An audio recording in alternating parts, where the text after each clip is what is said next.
Today we follow the story of Rory, a former US Marine who has quietly drifted into a low-paying life after leaving the military. He meets Dr. Donna Rivera, who questions whether he regrets his past, but Rory insists he is not haunted by it, only shaped by it. To understand him, we jump back to when Scalvo pulls him into a job involving a small crew of criminals, where he meets Cobby Murphy, a small-time thief. Soon after, their boss Mr. Besagai arrives and lays out a plan for increasingly ambitious robbery. Richie DeChico joins the operation, tightening the crew's focus as they prepare for a major score. Meanwhile, Boston's mayoral election heats up, with Mayor McKelly expected to win again.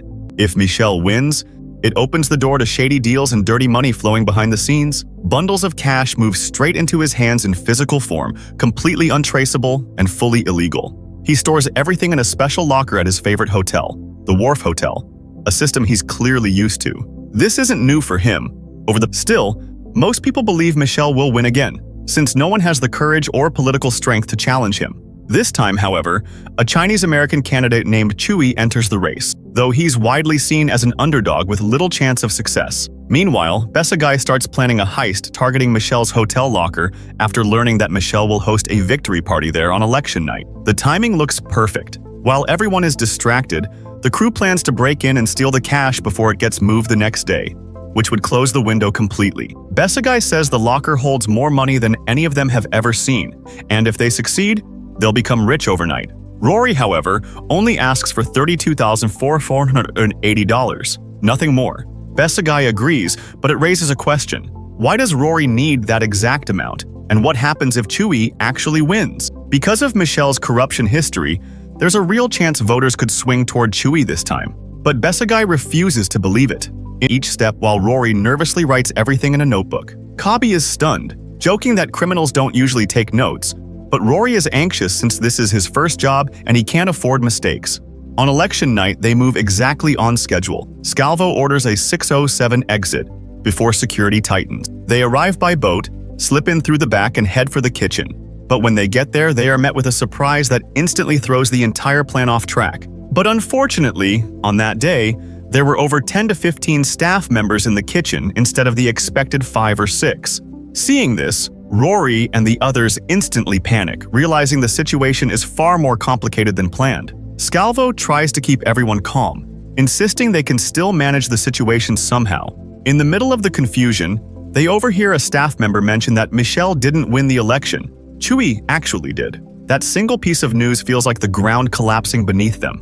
In seconds, their entire plan falls apart, especially because none of them bothered to confirm the election results beforehand, a careless mistake that now feels almost absurd.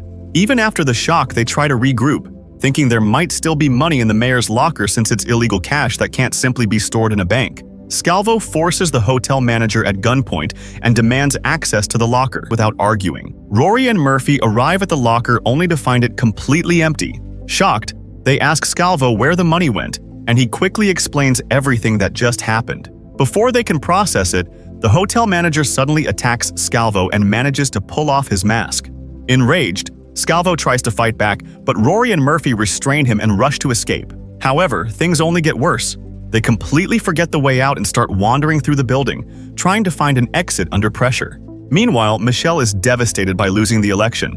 His entire operation is now at risk because Chewy, once he takes office, will immediately review the past 4 years of financial records and expose all the corruption. Michelle realizes he could soon be facing prison and has no clear plan to stop it. In the chaos, Rory accidentally ends up near a high-security area where the mayor and military officials are present. He pulls a gun, holds the guard at gunpoint, and forces him to hand over his car keys. They take the vehicle and attempt to escape, but Murphy's condition is too weak for safe driving. Rory offers to take the wheel, but Murphy stubbornly insists on driving himself. With one hand barely controlling the car, Murphy struggles to stay on the road. Eventually, he loses control and crashes into a police vehicle, instantly triggering a chase. Patrol cars begin closing in as they speed away. While escaping, Murphy suddenly hears a strange sound from inside the car and whispers urgently for Rory to put on his seatbelt. Confused but obedient, Rory complies. Moments later, Murphy smashes through the doors of an empty warehouse and drives inside to hide. They both get out quickly, but Rory is still confused about what just happened. When he questions Murphy, Murphy explains that he heard someone else inside the car, someone hiding with them. Rory is shocked and refuses to believe it. Murphy reminds him that he suddenly grabs Rory and bolts. The guard rushes outside only to find the two already gone. They escape the area and reach a nearby building filled with parked cars. Murphy quickly hotwires one and tells Rory to get in, leaving him stunned at how easily it starts without a key. Still, Rory climbs in, though he warns Murphy not to drive in his condition. Murphy refuses, suspicious that Rory might abandon him if given control. They drive off and end up stopping near a yellow house by the roadside, still unsure of what danger is chasing them next. Murphy takes Rory to a quiet yellow house owned by Kelly, the same guy who runs the bar Murphy used to hang out at. The place is empty, so they lay low there without any trouble. Meanwhile, Michel assigns his top officer Francis to recover the stolen bracelet, which still holds personal value for him. Francis is confused at first. Why would Michel care so much about a single bracelet? But Michel's assistant explains it carries deep emotional significance, so Francis begins the investigation. He first questions Richie, knowing he is likely connected to Besagai's crew, but Richie denies any involvement. Once Francis leaves, Richie immediately calls Besagai to warn him.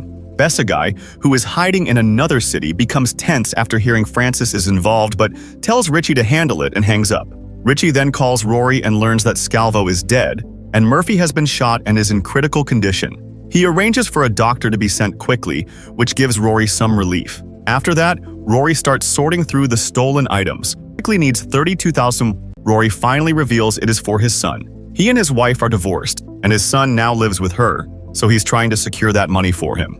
To secure custody of his son, Rory explains that he needs money for legal fees, court proceedings, school expenses, and basic support, adding up to exactly $32,480. Without it, he won't even be allowed to see his son. The realization leaves him shaken and emotional. Just then, the doorbell rings, and Rory assumes the doctor has finally arrived. But when he opens the door, he is shocked to find Bonnie, a former member of their crew, along with his girlfriend. Richie had sent them to eliminate Rory and Murphy and recover the stolen bracelet.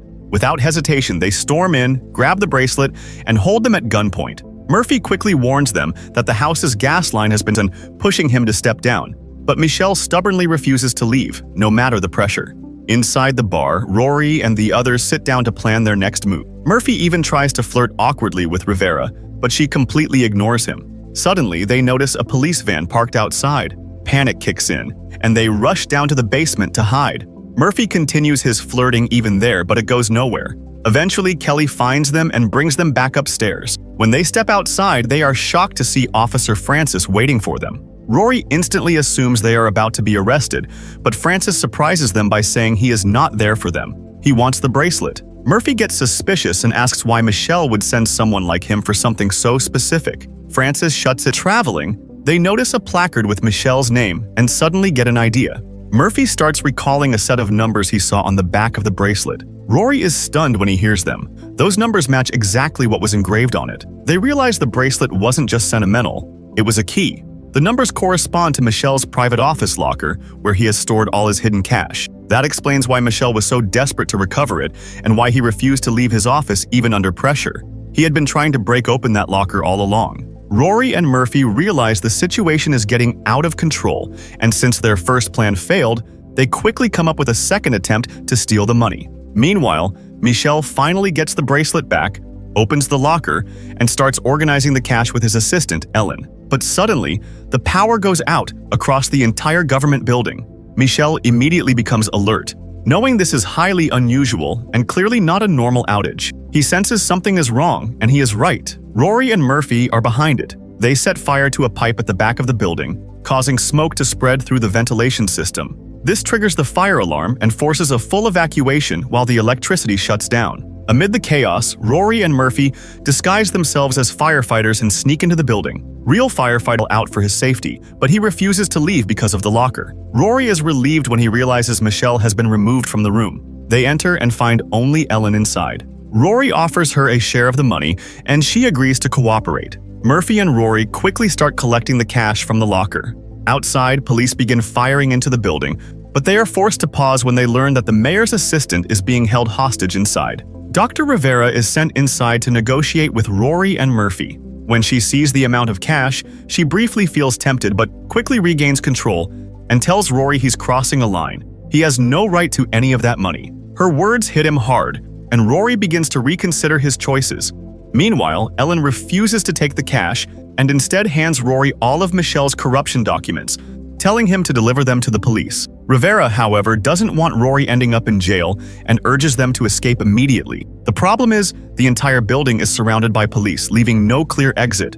After thinking fast, they send Rivera and Ellen downstairs as a distraction.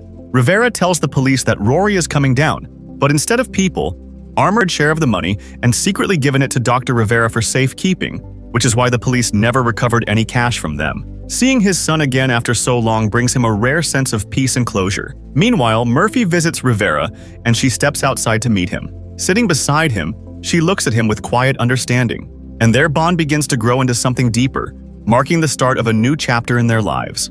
In the end, while the story is framed as a crime thriller, its real core is about sacrifice and a father's unconditional love for his child. How far someone is willing to go when family is on the line.